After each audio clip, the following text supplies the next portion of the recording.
Okay, welcome to another video. Okay, in this game, I moved my pawn up there, but the computer suggested that I use my knight here to take this pawn. So let's do that.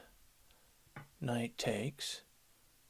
Now if the pawn takes my knight, I've just traded my knight for a pawn.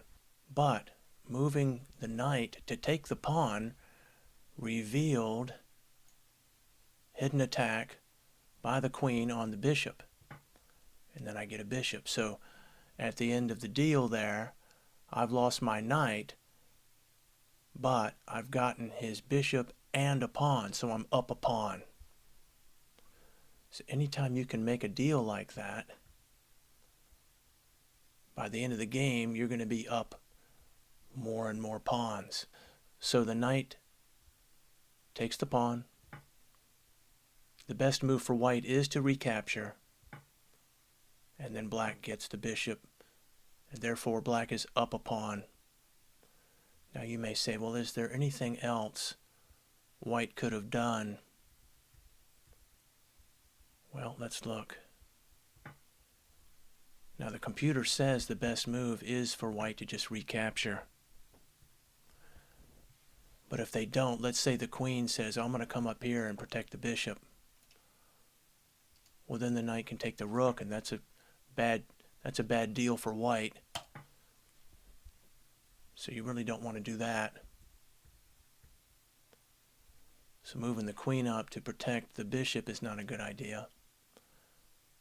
And if you say, well, I'll move the bishop out of the way so the queen can't take it. Well, now the knight can take the rook, and black gets a good deal on that trade too. So the best thing for white to do in a case like that, where the black knight comes up, takes a pawn, is just to recapture, and then black gets the bishop and a pawn for the knight. So you want to be looking for things like that. The black queen is kind of hiding behind the black knight here. Okay. But as soon as that black knight moves, look at that unprotected bishop. So that's something to notice. If you see something like that, you've got an option, and that is take the pawn, he takes, you get the bishop, and you're up a whole pawn. All right, well, it was a short little video, but very informative, I thought.